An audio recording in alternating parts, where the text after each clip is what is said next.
He titulado esta última sección, este último sermón del libro de Eclesiastés, tal cual aparece esta frase en esta parte final, el fin de todo el discurso. Han sido varios meses estudiando versículo a versículo este libro y estoy seguro que todos nosotros hemos aprendido y nos ha dejado algo en nuestro conocimiento acerca de Dios y nuestra relación con Él.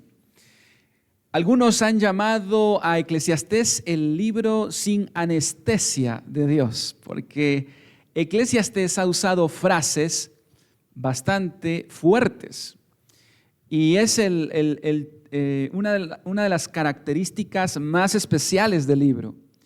Salomón ha hablado de la vida debajo del sol y no ha, como decimos en buen chapín, no ha tenido necesidad de dorar la píldora.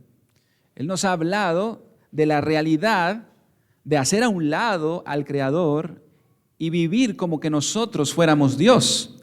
Y el resultado, dice Eclesiastés, ¿recuerdan ustedes el primer versículo o los primeros versículos? El resultado, dice Salomón, es vanidad de vanidades. Dijo el predicador, vanidad de vanidades, todo es vanidad. Salomón, recuerdan, en Eclesiastés hace un experimento y es sacar a Dios de la ecuación. Él quiere hallarle sentido a la vida solo con las cosas que hay debajo del sol.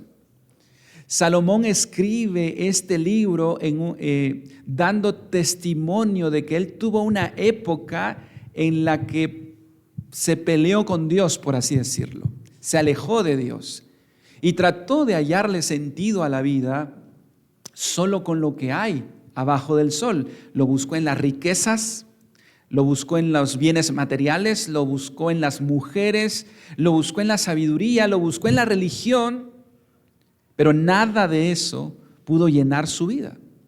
Por eso, el gran tema de Eclesiastés en este experimento de hacer a un lado al que está arriba del sol es que él llega a esta conclusión, como dice el versículo 2, vanidad de vanidades. La palabra vanidad en hebreo es hevel, que significa vacío, frustrante, sin sentido. Ese vacío existencial que en algún punto todos hemos tenido cuando dejamos de considerar a Dios y le damos la espalda. Otras versiones traducen vanidad de vanidades o todo es aflicción de espíritu. Nada tiene sentido. Esa es la conclusión a la que llega Salomón. Si yo hago a un lado a Dios y le doy la espalda, voy a ver la vida así, sin sentido, frustrante, como aflicción, como angustia. Y Salomón no solo así inicia su libro, sino también así lo termina. Fíjense en el capítulo 1, el segundo versículo, vanidad de vanidades. Y esa frase la encontramos muchas veces a lo largo de todo el libro y termina capítulo 12, versículo 8 que vimos la semana pasada, hace 15 días. Termina con las mismas palabras, vanidad de vanidades, dijo el predicador, todo es vanidad. Desde el capítulo 1 hasta el capítulo 12 es el gran tema del libro. Esta vida sin Dios no tiene sentido. No tiene sentido. Esta vida sin Dios es una broma de mal gusto. Nunca voy a hallarle sentido a esta vida. Ese es el gran tema de Salomón en este libro. Por lo tanto, él nos está invitando a tomar a Dios, porque sin Dios vamos a terminar así, frustrados, amargados. Ahora, en la última sección, ahí termina el libro prácticamente, en el capítulo 12, verso 8. Así como empezó, así termina. Pero ahora, esta última sección es un epílogo, es un resumen de todo lo que Salomón ha querido transmitirnos en estos 12 capítulos. De eso trata la sección que hoy vamos a ver. Es el epílogo, es el final, la recapitulación de todo el libro, la gran conclusión a la que Salomón va a llegar. Y en este epílogo nos va a decir dos cosas. Una es cómo hizo él para hacer el libro de Eclesiastés, y número 2, la instrucción final, la conclusión final. Esas dos cosas. Y me parece interesante que Salomón en este epílogo nos quiera describir el proceso que llevó a hacer Eclesiastés.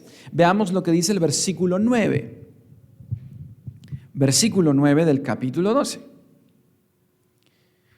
¿Cómo hizo Salomón para hacer el libro de Eclesiastés? Versículo 9. Y cuanto más sabio fue el predicador, tanto más enseñó sabiduría al pueblo. E hizo escuchar, e hizo escudriñar y compuso muchos proverbios. ¿Sabe cómo se llama a sí mismo Salomón? El predicador. Y aquí Salomón usa la tercera persona en singular. Cuanto más sabio fue el predicador, él se refiere a sí mismo, pero usa la tercera persona en singular como nosotros a veces la usamos para no usar el yo, ¿verdad? Cuando decimos, por ejemplo, este servidor, ¿verdad? Para no decir yo, ¿verdad? Y Salomón se refiere a sí mismo diciendo, cuanto más sabio fue el predicador, pero se refiere a sí mismo, tanto más enseñó sabiduría al pueblo. Salomón nunca se quedó con lo que había aprendido, siempre lo estuvo compartiendo con los demás. La palabra hebrea para predicador es kohelet, que significa el que congrega o el que convoca una asamblea para enseñar. Entonces Salomón está diciendo, yo convoqué a esta asamblea para darles este libro, para darles este sermón. Es interesante porque la versión en griego, ustedes saben, el Antiguo Testamento se escribió en hebreo. Pero el nombre de Eclesiastés, esa palabra Eclesiastés, no es hebreo, es griego.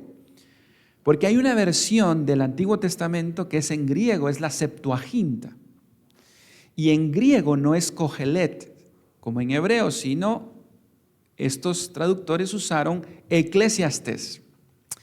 Eclesiastés es una palabra griega que significa los congregados, la asamblea, de donde viene la palabra en griego, eclesia en griego, pero iglesia en español, en nuestro idioma.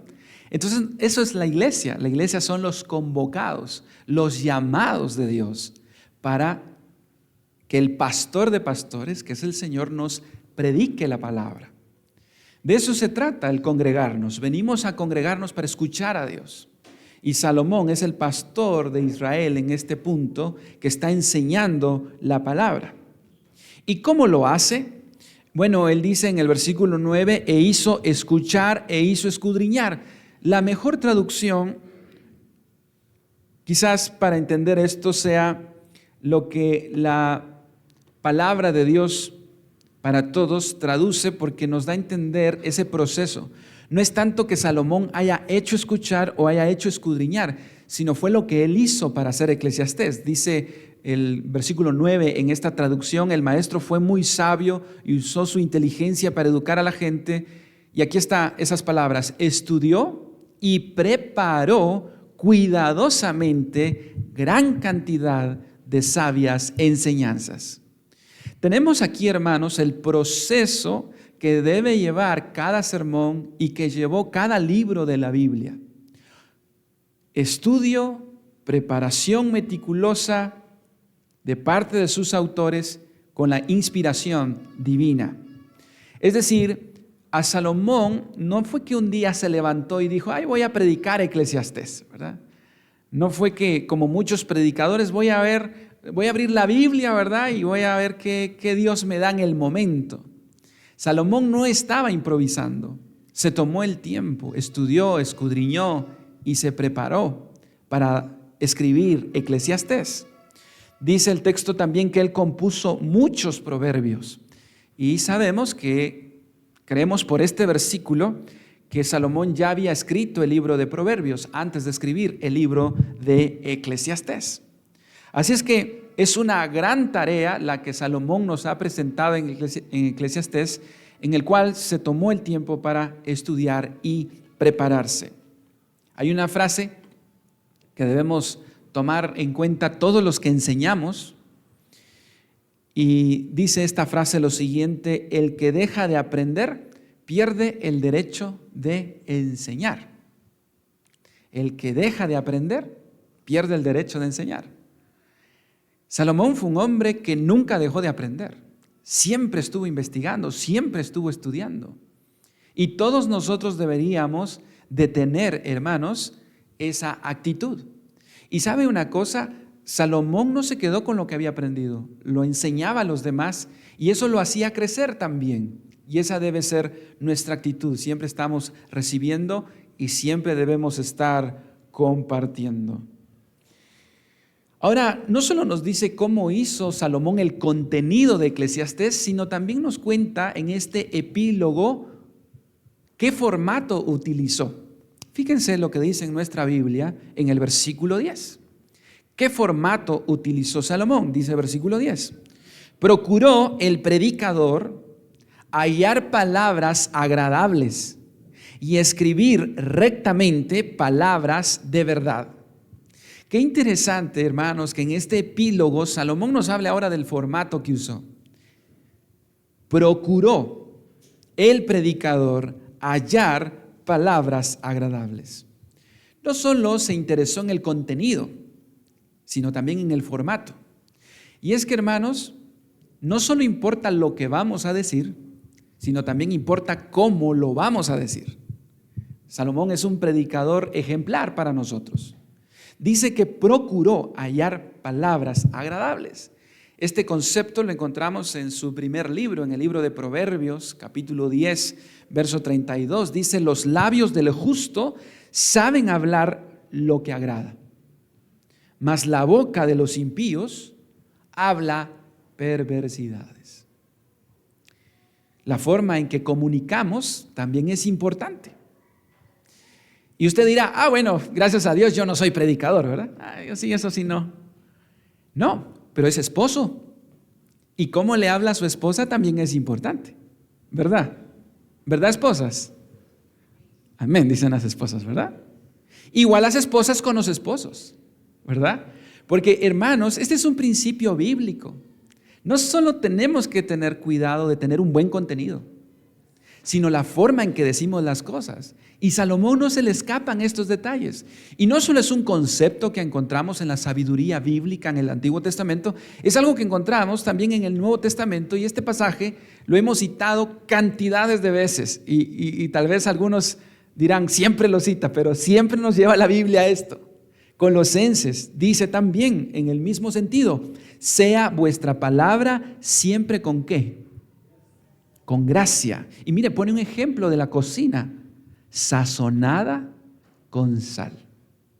Hermanas, ¿algunas veces se les ha olvidado echarle sal a la comida? En algún momento, ¿verdad? En algún momento. ¿Y cómo sabe la comida sin sal? Horrible. ¿Y cómo sale la comida con mucha sal? Horrible. Miren, Pablo, que por cierto, decían que Pablo era tosco de palabra, y él lo reconoce, pero él era intencional en ponerle salita a las palabras. O sea, olvídese que Pablo era un poeta. No, él era tosco para hablar, pero muy entendido, porque se recuerdan que Corintios decían que en persona Pablo no impresionaba y que no tenía buena oratoria. Y Pablo dice: sí, pero él era intencional. O sea, aquí no lo está diciendo un hombre que es muy meloso, no. Pablo era intencional y dice: que vuestra palabra sea siempre con gracia, sazonada con sal, para que sepáis cómo debéis responder a cada uno. A veces hacemos comentarios simplemente para herir a las personas, y nuestra boca se transforma en un fuego, como dice Santiago, que puede incendiar un gran bosque. Entonces Salomón dice: yo no solo me dediqué al contenido, sino también estuve buscando palabras agradables, palabras sabias. Ahora, Salomón no se queda ahí. Ahora nos da el equilibrio, porque fíjense lo que dice el versículo 11 en nuestra Biblia. Versículo 11, vean ahí en su Biblia, capítulo 12. Las palabras de los sabios son como ¿qué? como aguijones. Ahí está la contraparte. O sea, tenemos que buscar palabras sazonadas con sal, pero nunca sacrificar la verdad por la gracia. Y ahora Salomón dice, las palabras de los sabios son como aguijones y como clavos hincados son la de los maestros de las congregaciones dadas por un pastor. ¿Sabe qué está diciendo aquí? Salomón está usando una metáfora de los instrumentos que los pastores usaban, especialmente los que trabajaban con ganado para mover a los animales. Había que pullarlos para moverlos. Y Salomón dice, yo también usé ese método en Eclesiastés. Usé palabras para que muchas veces nos pullaron y que nos despertaron, ¿se recuerdan? Vanidad de vanidad, esta vida no tiene sentido. La palabra aguda y que nos hace despertar. Por eso decimos, Salomón es un libro sin anestesia. Entonces Salomón en su sabiduría busca palabras agradables, pero también busca palabras que puedan despertar a sus oyentes. Mire qué interesante la sabiduría que nos comparte Salomón. Y es que hemos visto que la palabra de Dios es una espada que muchas veces toca nuestros corazones, ¿cierto? Y es la palabra de Dios, no es que yo tenga que gritarles o que tenga que hacer cosas, no, porque no son mis gritos, sino es la palabra. Dice Hebreos 4:12, porque la palabra de Dios es viva y eficaz y más cortante que toda espada de dos filos, y penetra hasta partir el alma y el espíritu, las coyunturas y los tuétanos, y discierne los pensamientos y las intenciones del corazón. ¿Alguna vez usted ha sentido la estocada de la espada de la palabra? Yo estoy seguro que sí. Cuando nos tritura el corazón. Y Dios la usa para despertarnos, para sacudirnos muchas veces. Salomón también lo hizo. Y este primer punto, Salomón ahora dice en el versículo 12, ahora, hijo mío, a más de esto sé amonestado. ¿Por qué diría esto Salomón en el epílogo? Ahora, hijo mío. Algunos comentaristas creen que Salomón escribió Eclesiastés para su hijo, heredero al trono, para que no cometiera los errores que él cometió. ¿Y sabe qué? Roboam dividió el reino. No hubo una persona que tuviera un papá más sabio que Roboam. Tuvo a Salomón como su maestro y le escribió este libro. Y aún así, Roboam fue terco, rebelde y dividió el reino. O sea, el reino de Israel estuvo unido solo con 3 reyes: Saúl, David y Salomón. De ahí para adelante se dividió.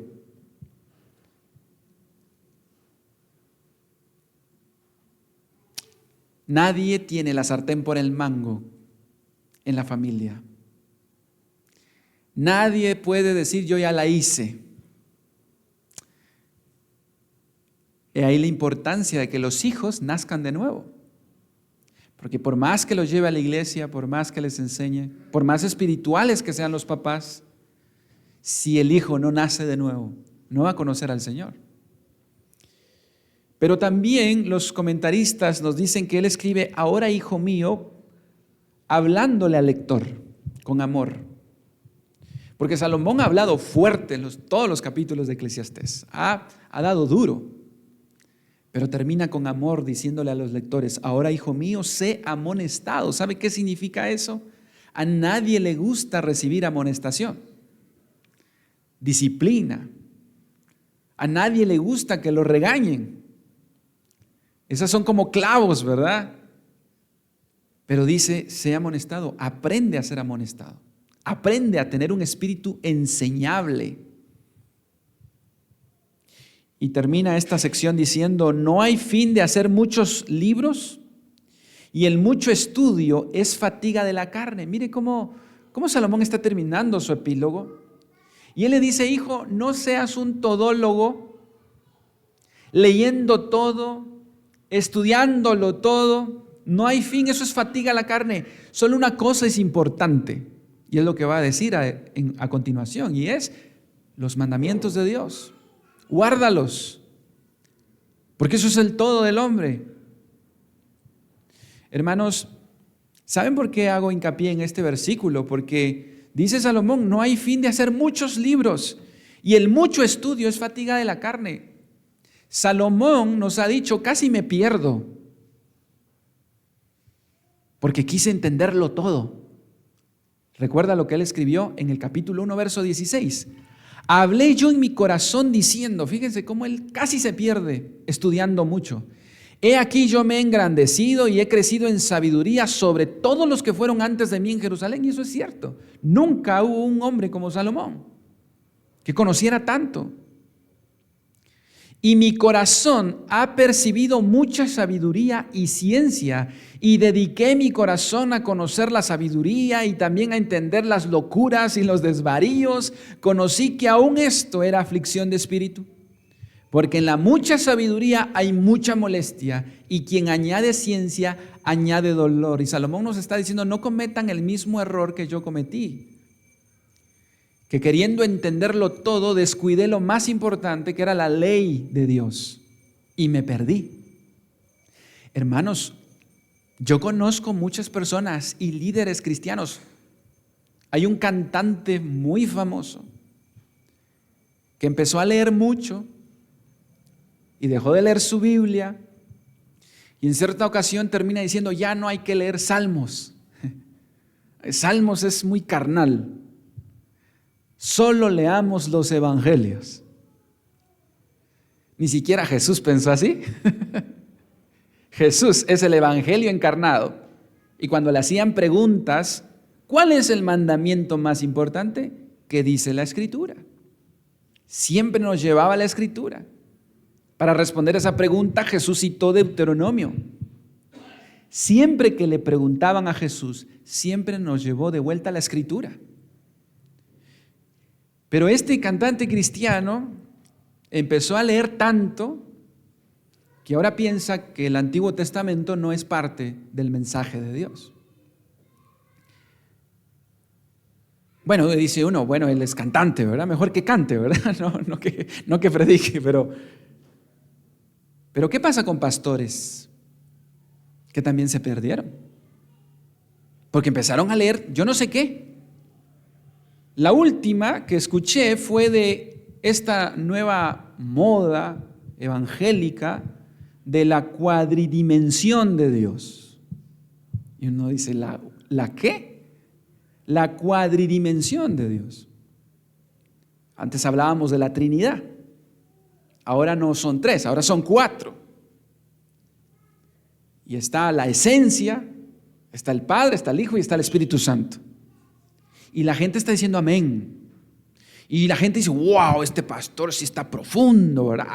Este pastor sí tiene nuevas revelaciones. Sin duda, esas sí son nuevas revelaciones, ¿verdad? Y Salomón dice, ten cuidado, no te vas a perder de tanta letra. ¿Por qué, hermanos? Porque una cosa es necesaria, y es la palabra de Dios. Es nuestro norte. Está bien estudiar filosofía y de verdad cuánto necesitamos filósofos cristianos. Está bien estudiar cualquier rama, pero nunca dejemos de leer la Biblia, porque la Biblia nos ayuda a entender dónde estamos parados.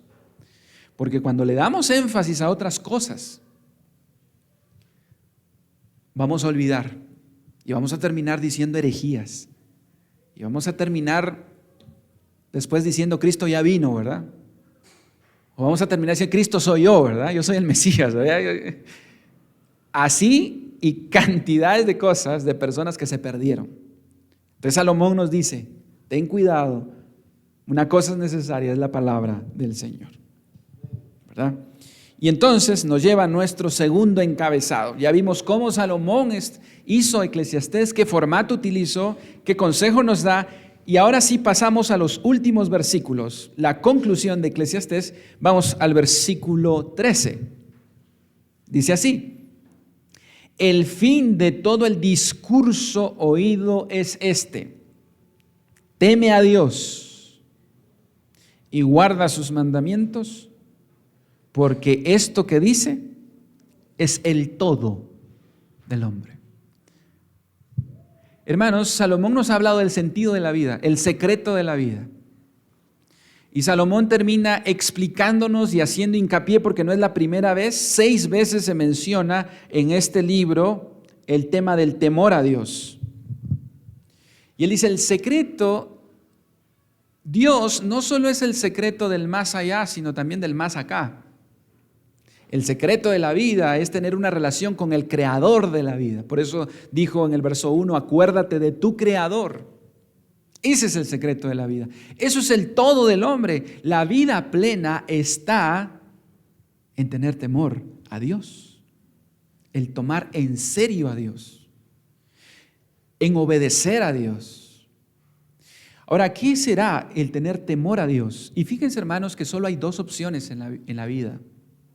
O tenemos temor a Dios o tenemos temor a los hombres. Solo hay 2 opciones.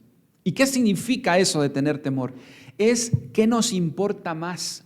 ¿Lo que piensan los hombres o lo que piensa Dios? Ese es el punto.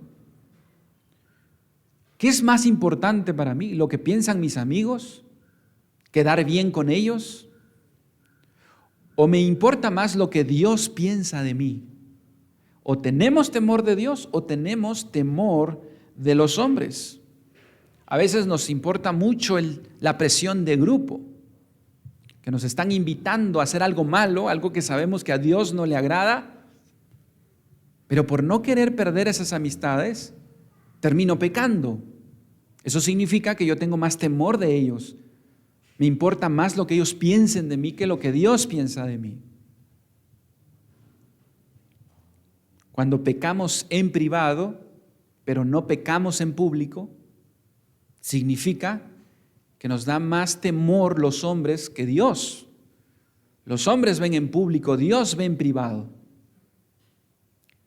Y uno no peca en público, ¿verdad? ¡Qué vergüenza! Porque le tenemos temor a la gente. Pero pecamos en privado, significa que no le tenemos temor a Dios.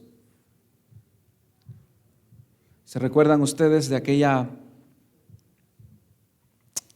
lo mencioné la vez pasada, acerca de aquel concierto de un grupo muy famoso donde pusieron una cámara en pleno concierto a 2 personas que estaban abrazadas, inmediatamente se separaron? Y el cantante decía, ¿qué será? ¿Son chiviados? ¿Están tímidos? Y resulta que no, que ambos estaban casados y no era su esposo. Y justo les pusieron la cámara. Porque tenemos temor de lo que la gente ve, pero no de lo que Dios ve. Y temor a Dios es que aunque yo esté solo, Dios me está viendo. ¿Se recuerdan a José en Egipto? Cuando la esposa de Potifar quería acostarse con él, nadie los estaba viendo, solo Dios. Y eso era suficiente para José. Y él dijo, ¿cómo voy a hacerle este mal a Dios? ¿Cómo voy a pecar contra Dios? Eso es temor a Dios.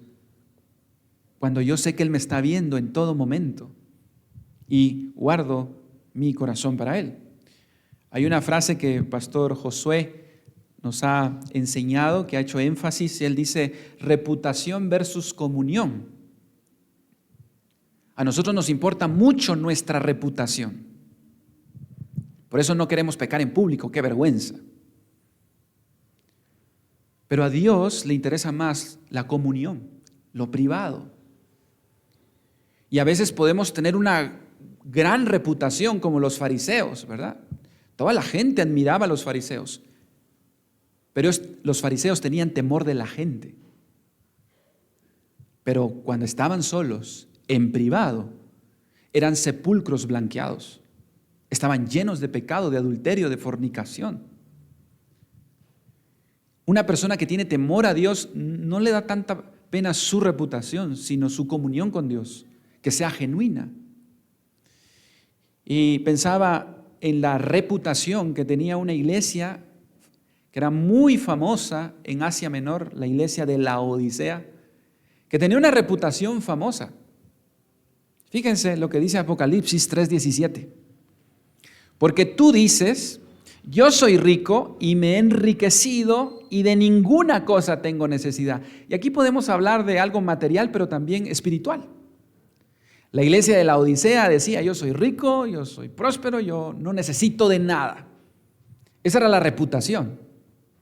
Pero ¿qué pensaba Dios de esta iglesia? ¿Y no sabes que tú eres un desventurado, miserable, pobre, ciego y desnudo? Y lo está diciendo Dios. Los fariseos pensaban que eran ricos espiritualmente, que no tenían necesidad de nada. Y Jesús dijo que ellos eran justamente eso, ciegos, guías de ciegos. Verso 18. Por tanto, yo te aconsejo, dice Jesús, que de mí compres oro refinado en fuego para que seas rico y vestiduras blancas para vestirte y que no se descubra la vergüenza de tu desnudez. Y unge tus ojos con colirio para que veas. Yo reprendo y castigo a todos los que amo. Sé pues celoso y arrepiéntete. El temor a Dios, entonces, es tomarse a Dios en serio cuando estamos en privado. En público todo lo tomamos en serio. Pero el temor a Dios inicia cuando estoy solo, cuando nadie me ve. Y ahora noten cómo ustedes, Salomón ha conectado el temor a Dios con la sabiduría. Y conocemos este clásico proverbio, ¿verdad? Capítulo 1, verso 7. Leamos juntos, dice: el principio de la sabiduría, que es el temor de Jehová. Los insensatos desprecian la sabiduría y la enseñanza. El principio de la sabiduría es el temor a Jehová. Nunca vamos a ser sabios si no tomamos en serio a Dios. Y esto es importante, hermanos, porque hoy día vivimos en el mundo de las redes sociales donde hay un montón de personas que se autoproclaman los maestros de la superación personal, que nos están diciendo cuál es el secreto de la vida. ¿Y sabe qué? Oh, sorpresa, no es Dios. Hay muchos gurús hoy en redes sociales diciéndonos cuál es el secreto, y normalmente nos van a decir: el secreto está en tu interior, en escuchar tu corazón. Dice Proverbios: si no hay temor a Jehová, no es sabiduría. No es sabiduría. Es el temor a Dios. Eso es el todo del hombre. Sabemos por la Biblia que Dios tiene una relación especial con aquellas personas que tienen temor de Él. Dice segunda de Crónicas 16:9, porque los ojos del Señor recorren toda la tierra para fortalecer a aquellos cuyo corazón es completamente suyo. Y dice Isaías 66:2, pero a este miraré, al que es humilde y contrito de espíritu y que tiembla ante mi palabra. ¿Sabe qué es la mayor bendición y riqueza del que tiene temor a Dios? Que tiene una relación estrecha con Él. De hecho, hay un pasaje en Ezequiel. ¿Quiénes serían para ustedes los 3 hombres más piadosos y temerosos de Dios del Antiguo Testamento? Bueno, quizás podamos hablar de muchos. Pero miren, hermanos, qué interesante los 3 que pone el profeta Ezequiel. Que dice algo muy interesante. Dice Ezequiel capítulo 14, verso 12. Entonces vino a mí palabra del Señor diciendo: hijo de hombre, si un país peca contra mí cometiendo infidelidad, y yo extiendo mi mano contra él, destruyo su provisión de pan y envío hambre contra él, y corto de él hombres y animales. Mira el versículo 14. Y aunque estos 3 hombres, Noé, Daniel y Job, estuvieran en medio de ese país, ellos por su justicia solo se salvarían a sí mismos, declara el Señor. ¿Sabe qué es lo interesante?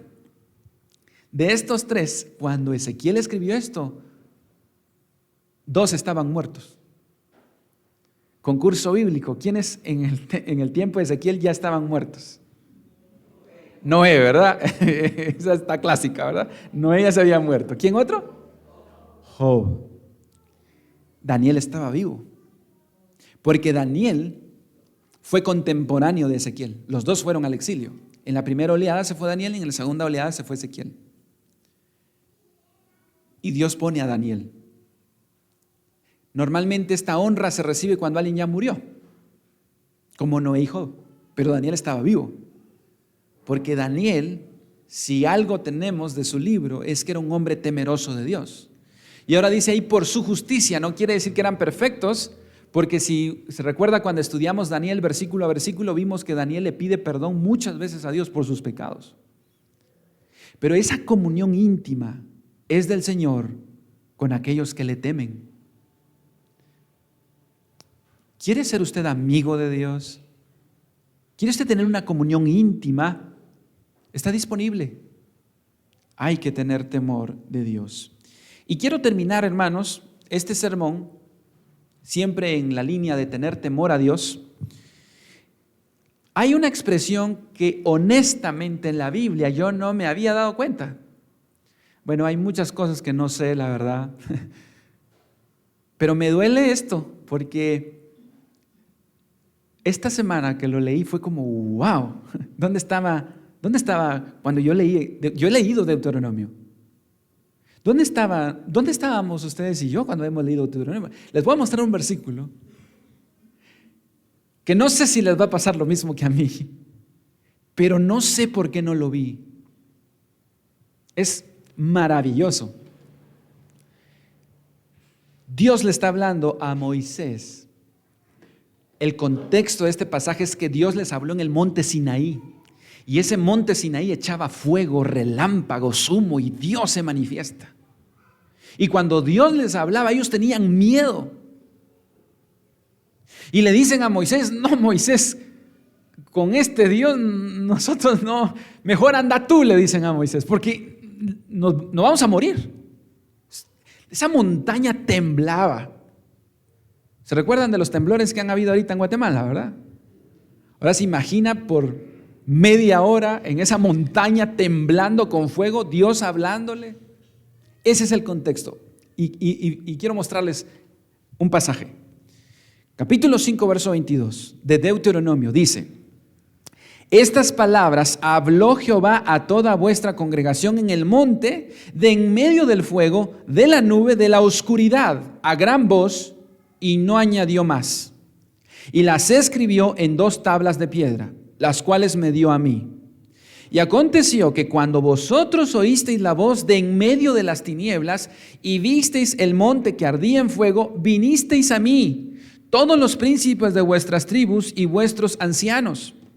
Y dijisteis: he aquí, Jehová nuestro Dios nos ha mostrado su gloria y su grandeza, y hemos oído su voz de en medio del fuego. Hoy hemos visto que Jehová habla al hombre y éste aún vive. Ahora pues, ¿por qué vamos a morir? Porque este gran fuego nos consumirá. Si oyéremos otra vez la voz de Jehová nuestro Dios, moriremos. Ojo con aquellos que dicen que Dios les habla. Cosa seria, hermanos. Si a usted Dios le ha hablado, estoy seguro que no ha sido audiblemente. A veces Dios nos habla en nuestro corazón y pone una convicción, ¿verdad? Pero que nos hable audiblemente, como muchas personas dicen, me queda la duda. Porque es que escuchar a Dios audiblemente no estamos escuchando a nuestro vecino. Ellos tenían miedo de escuchar a Dios audiblemente.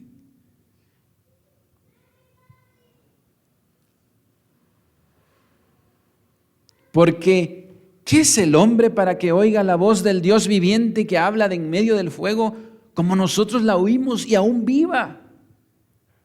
Acércate tú y oye todas las cosas que dijere Jehová nuestro Dios, y tú nos dirás todo lo que Jehová nuestro Dios te dijere, y nosotros oiremos y haremos. Por eso Dios nos ha dejado la palabra, la Biblia. Nosotros podemos escuchar a Dios y no morir.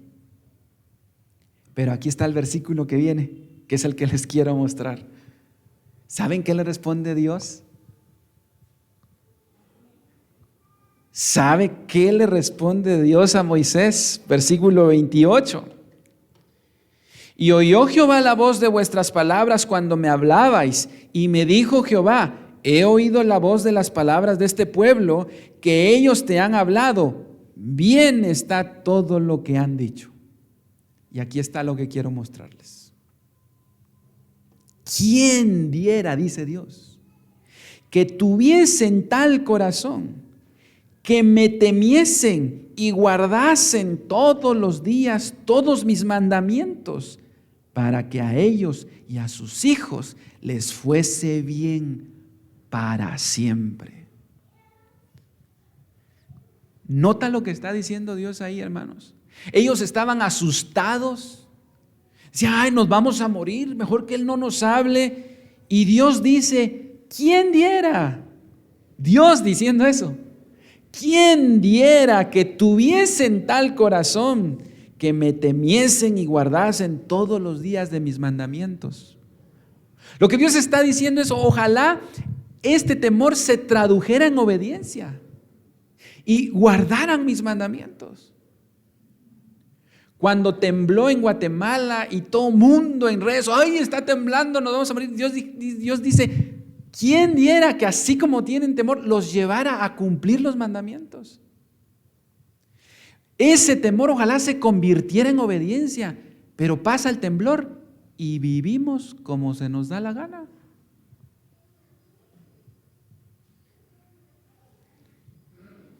Pasa la muerte, una enfermedad, un accidente,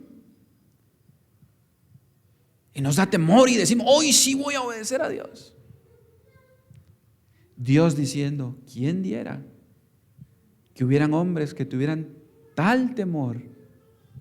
Hermanos, el temor a Dios es obediencia, punto. El temor a Dios no es que yo vengo a dejar las lágrimas aquí y llenar de lágrimas y salgo a hacer exactamente lo mismo. Temor a Dios es obediencia. Por eso dice Eclesiastés, el fin del discurso es este: teme a Dios y guarda sus mandamientos, porque eso es el todo del hombre.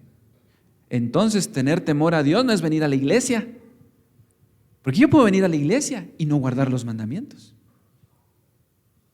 Tener temor a Dios no es servirle en algún ministerio, porque yo puedo servirle en un ministerio y no guardar sus mandamientos, porque eso es el todo del hombre. ¿Y sabe qué dice este pasaje, hermanos? Ahí está el secreto de la vida.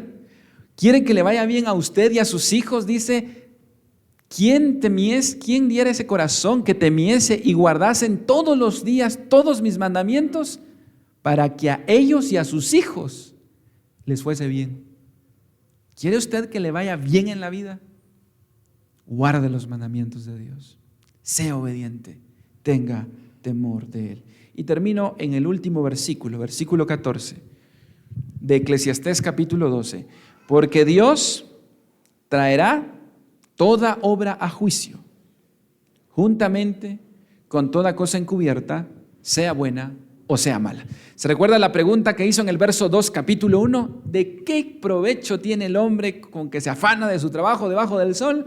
Y aquí Salomón nos responde: sí tiene provecho, porque un día va a haber un juicio y Dios va a traer a juicio toda obra. Así es que aunque el malo en este mundo le vaya bien y al bueno le vaya mal, no te preocupes, porque dice Salomón: va a venir un juicio. Es que esto no es todo.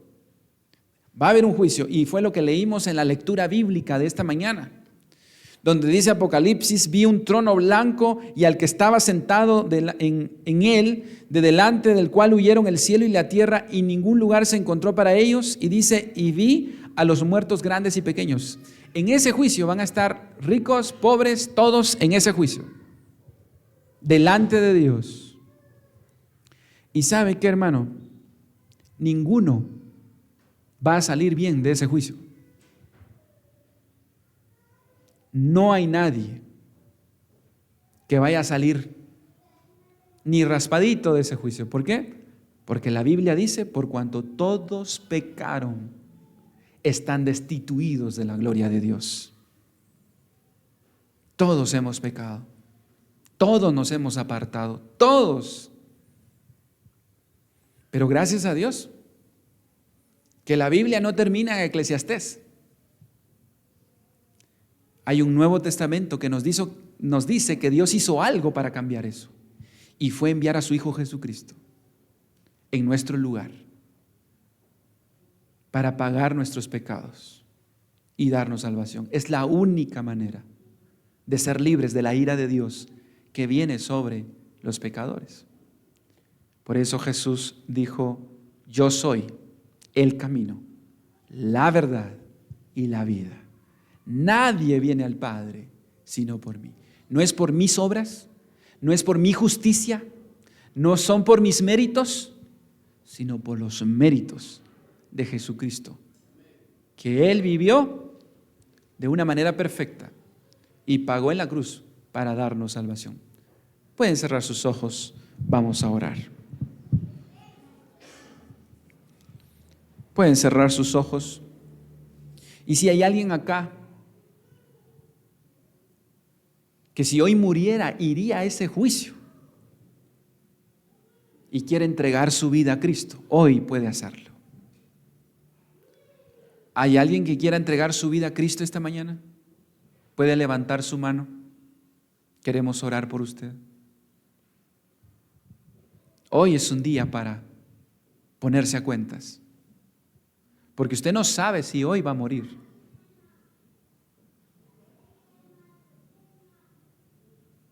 Vamos a darle gracias a Dios. Padre, gracias, Señor. Gracias por tu palabra, por recordarnos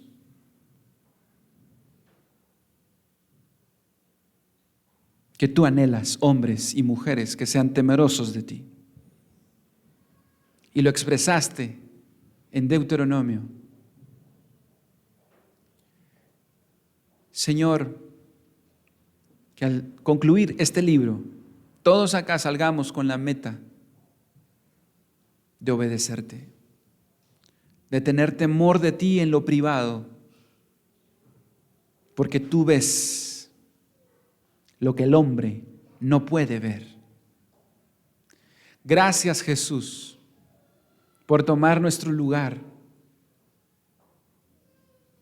por pagar nuestros pecados y lograr lo que nosotros no pudimos lograr. Bendito Cristo, que nos da salvación. Y los redimidos, te alabamos y te adoramos esta mañana. Y te agradecemos esta gloriosa salvación. En tu nombre oramos. Amén y amén.